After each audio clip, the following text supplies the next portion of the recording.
주영진의 뉴스브리핑 본격적으로 시작하겠습니다. 지난 주말 김종필 전 국무총리가 향년 92세를 일기로 별세했습니다. 풍운의 정치인으로 불렸던 김종필 전 총리의 생애를 주영진의 뉴스브리핑 팀에서 영상으로 정리해봤습니다.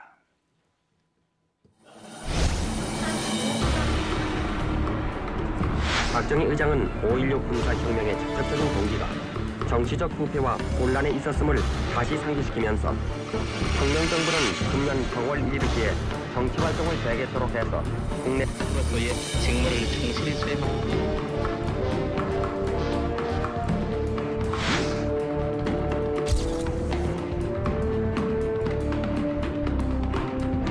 언론에 진행한 정치활동이 금지되어 있던 김영삼, 김대중, 김종필 씨 등 미 해금자 14명에 대한 정치활동 금지 조치를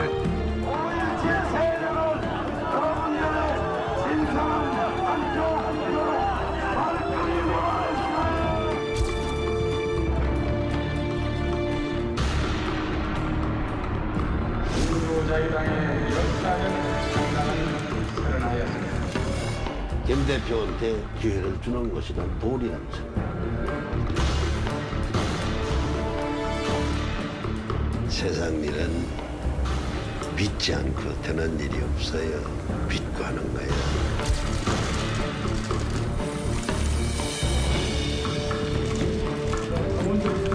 노병은 죽지는 않지만 조용히 사라지는 거죠.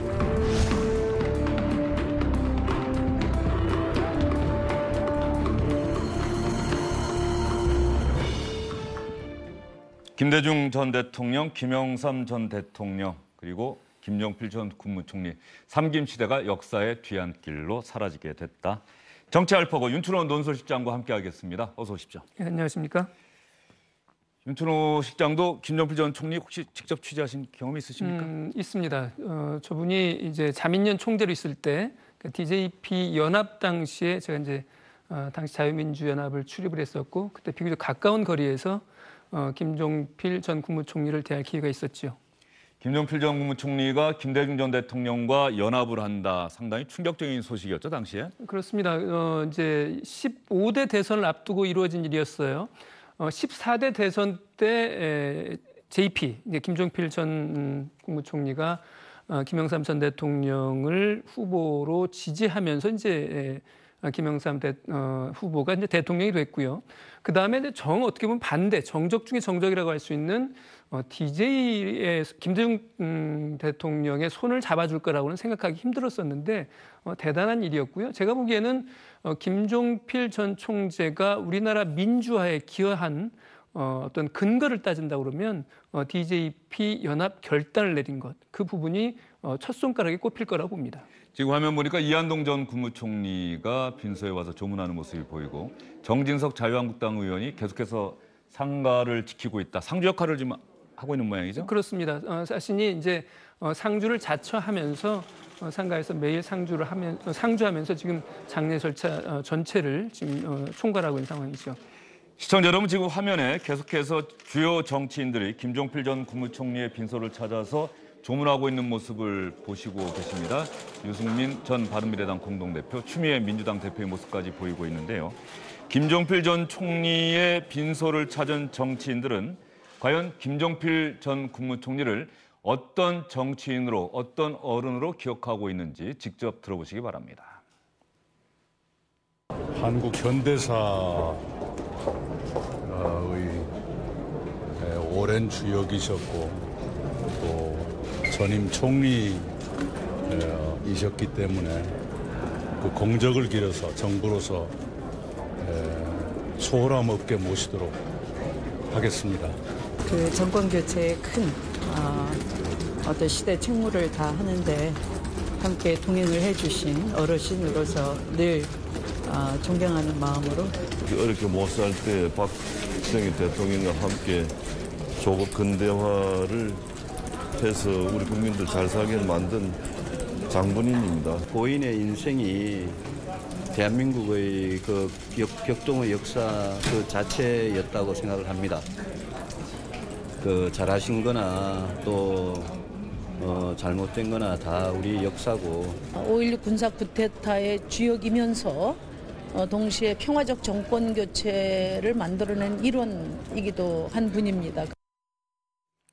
심상정 정의당 의원의 표현이 어떻게 보면은 지금 김종필 전 국무총리를 바라보는 양면적인 시각이라고 할까요? 복합적인 시각을 좀 대변하고 있는 게 아닌가 싶습니다. 맞습니다. 저도 그렇게 생각합니다. 왜냐하면 분명히 이제 김종필 전 총리가 5.16의 주역이었어요. 이제 그 5.16을 보는 시각은 여러 가지 있을 수 있습니다만은 이제 군사 쿠데타라고 주장하는 그런 분들이 많이 있고 그런 분들이 주축이 된 게 현재 집권 세력이에요. 그렇게 보면 그쪽에서 보면 어두운 군사 문화의 시작을 만든 사람이라고 하는 그런 책임도 있는가 하면 제가 앞에서 말씀드린 것처럼 DJP 연합을 통해서 수평적인 정권 교체를 이룩했다는 점에서 보면 지금의 민주 진영에서도 김종필 전 총리의 공을 평가하는 그런 목소리가 분명히 있는 거죠. 그래서 그야말로 명과 암이 교차하는 그런 인물이었고 무엇보다도 이제 김종필 전 총리의 어떤 정치적 의미는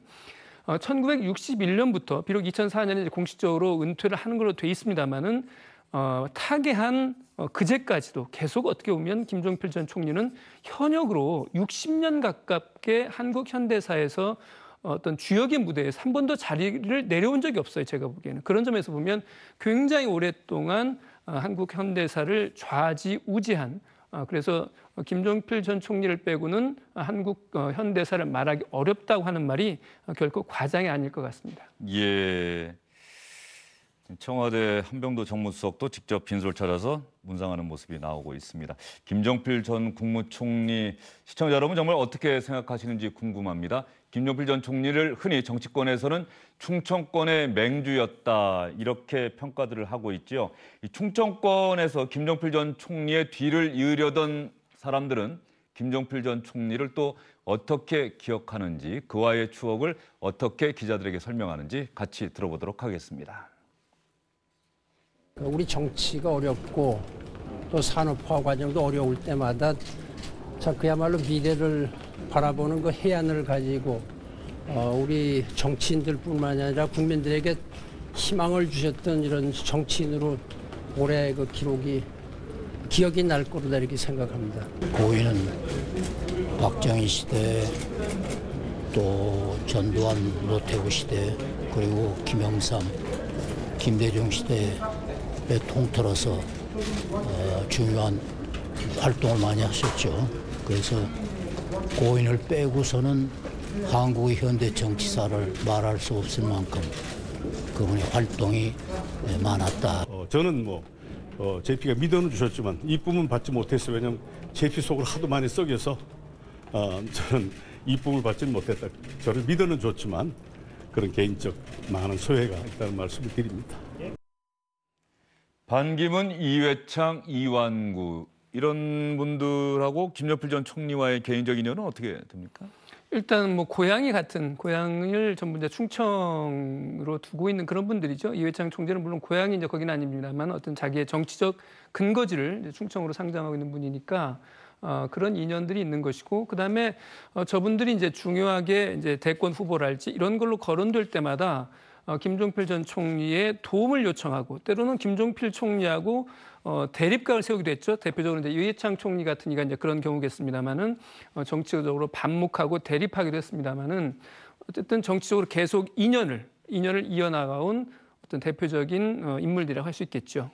이회창 전 한나라당 총재가 이야기를 했습니다. 고인을 빼고 현대 한국 정치사를 말할 수 없다. 이 부분은 사실이죠. 김종필 전 총리를 빼고서는 한국 현대 정치사를 이야기할 수 없다. 1961년부터 그냥 조연 정도가 아니라 주연이었어요. 주연이었고 늘 나오는 주연이었어요.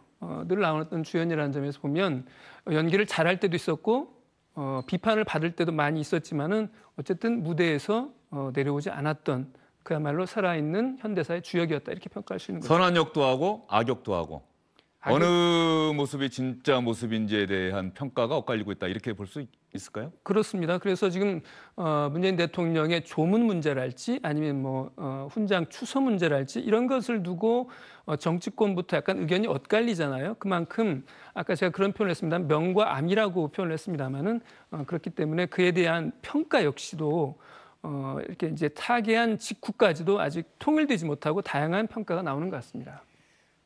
우리 정치사에서 삼김 시대는 또 윤춘호 실장이 표현한 것처럼 명암이 엇갈리는 그런 시대였습니다. 그런데 삼김 가운데 두 사람은 대통령을 했지요. 김종필 전 국무총리는 대통령 자리에 오르지는 못했습니다. 하지만 누구보다도 길게 정치를 했고 그래서 더 빛이 났던, 더 오랫동안 영화를 누렸던 2인자다 이런 평가가 있는데 삼김 시대의 주역인 김대중, 김영삼 전 대통령의 아들들도 빈소를 찾았습니다. 작은 삼김 시대가 김종필 전 총리의 빈소에서 이뤄진 것 같다. 또 이런 이야기도 빈소에서 나오고 있는 것 같은데요. 영상 보면서 윤춘호 실장과 이야기를 나눠보도록 하겠습니다. 지금 영상을 보면 말이죠. 조금 이따가 나올 텐데 보면은 김대중 전 대통령의 아들 김영삼 전 대통령의 아들 현철 씨 빈소를 찾았다는 얘기죠? 그렇습니다. 제가 확인해 본 걸로는 이제 홍걸 씨가 왔고요. 홍걸 씨도 왔고 홍업 씨도 왔고. 네. 예. 그다음에 이제 현철 씨도 왔고 그다음에 예. 박지만 회장이죠. 박지만 회장도 처조카죠. 처조카인 박지만 회장도 와서 저 자리가 이른바 삼김 거기다 이제 박정희 전 대통령까지 포함하면 1박 3김의 2세들이 모두 모이는 그런 자리가 되기도 한 거예요. 예. 저 영상을 보니까 말이죠. 3년 전 2015년에 김종필 전 총리의 부인 박용옥 여사가 돌아가시지 않았습니까? 네. 그 당시에 박근혜 당시 대통령도 조문을 했었고. 그렇죠. 박용옥 여사가 박정희 전 대통령의 셋째 형의 딸이다. 그렇습니다. 박상희 씨라고요. 이제 해방 그 직후에 이제 비극적인 삶을 마쳤지만은 그 박상희 씨의 이제 딸이 박영옥 씨인 거고 박정희 전 대통령이 아주 이제 그 조카를 아꼈는데 그 조카가 이제 박영옥 씨고 예. 그래서 김종필 총리와 인연을 맺어줬다라고 하는 거죠. 김종필 전 총리와 박정희 전 대통령 일가와는 각별한 개인적인 인연이 있다. 고 박정희 전 대통령의 아들 지만 씨도 김종필 전 총리의 빈소를 찾아서 조문하는 모습 시청자 여러분 방금 보셨습니다. 그런데 김종필 전 총리에 대해서 저희도 명함이라는 표현을 하고 있고요. 풍운의 정치인이다. 공도 있고 과도 있다. 이런 말씀을 여러분께 드렸는데 정부에서도 고민을 많이 한 것 같습니다. 결과적으로 청와대가 오늘 최종적인 결정을 밝혔습니다. 김의겸 대변인이 기자들에게 이런 이야기를 했습니다. 김종필 전 총리에게 국민훈장 무궁화장을 추서할 예정이다.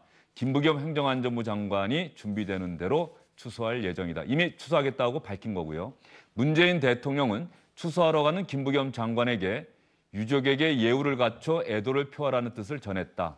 문재인 대통령의 조문은 이것으로 가름한다. 즉 문재인 대통령은 직접 빈소를 찾지는 않을 것이다. 이렇게 이야기를 했습니다. 그러면 빈소를 문재인 대통령을 대신해서 찾은 김부겸 행정안전부 장관은 국민훈장 무궁화장을 추서하기로 한 결정에 대해서 어떻게 국민에게 설명하고 있는지 들어봐야 되겠습니다. 또 이 관례에 따라서 역대 국무총리를 지내신 분들은 국민훈장 무궁화장을 다 추서를 했었습니다. 그런 어떤 그런 관례라는 것도 존중돼야 된다고 생각합니다. 정부를 대표해서 저보고 가라고 하셨으니까 대통령께서 또 유족들에게 정중한 위로의 말씀과 조의를 표하라고 말씀하셨은 것으로 대통령께서 말씀하신 의견을 뜻을 전한 것이 아닌가 그렇게 생각이 됩니다. 김종필 전 총리가 별세한 지난 주말부터 오늘까지 이틀이 지났는데 이틀 동안 정부가 무척 고심을 한 것 같습니다. 네, 이제 고심을 많이 한 게 앞에서 말씀드린 것처럼 이제 명과 암이 교차하는 인물이고 더더군다나 현 집권 세력하고는 어떻게 보면 더 오랜 기간 불화하고 대립해왔던 인물이기도 한 게 사실이거든요. 이제 보수 세력의 어떤 대표적인 인물이라고 하는 점도 있어서 더군다나 이제 유신 독재와 군사 쿠데타를 훈장 추서라는 것으로 해서 어떤 정당화시켜주는 거 아니냐라고 하는 일부 반발이 있는 것도 사실이에요. 그런 부분을 이제 좀 무겁게 받아들여서 훈장은 주되 대통령의 직접 조문을 하지 않는 것으로 정리를 한 것 같습니다만은 저는 이 부분과 관련해서는 대통령이 좀 더 대통령이나 아니면 청와대에 계시는 분들이 좀 더 크게 생각했으면 좋았겠다 하는 생각이 있습니다. 왜냐하면 앞에서 저희들이 거듭 이야기하고 있는 것처럼 우리 현대사에서 김종필 전 국무총리를 제외하고는 우리 현대사를 말할 수 없을 만큼 큰 족적을 남긴 인물이란 말이에요. 그렇게 보면 대통령이 단순히 전직 총리의 장례식장에 가서 직접 조문한 것이 전례가 없는 거다라는 정도의 그런 말로 조문을 하지 않는다거나 아니면 무궁화훈장 추수하는 것을 관리이기 때문에 그냥 추수하기로 했다는 정도로 설명하는 것은 그렇게 썩 설득력 있지도 않고 정면으로 문제를 다루는 것 같지도 않아요. 그래서 그런 점에 대해서는 좀 아쉬운 부분이 있습니다. 예, 조금 전에 자막이 말이죠. 청와대 참모는 조문 안 한다 이렇게 나갔는데 저희가 영상에서 봤을 때 한병도 정무수석은 빈소를 찾아서 조문하는 모습이 나갔습니다.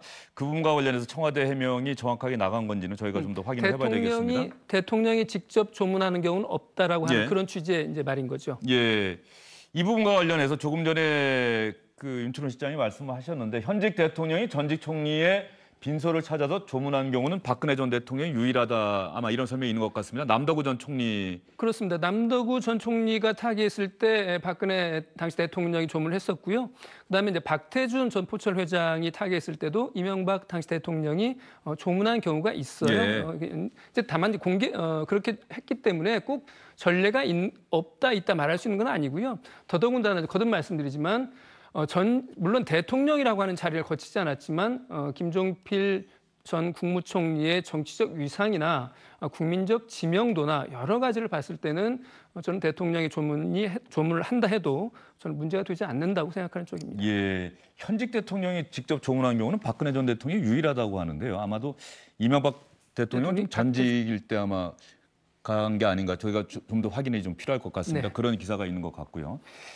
참 문재인 대통령은 김종필 전 총리와는 직접적인 뭐 정치적 인연이라고 할까 이런 건 없는 거죠? 없는 거죠. 왜냐하면 이제 김종필 전 국무총리가 이제 정계에서 공식으로 은퇴한 게 2004년이고요. 예.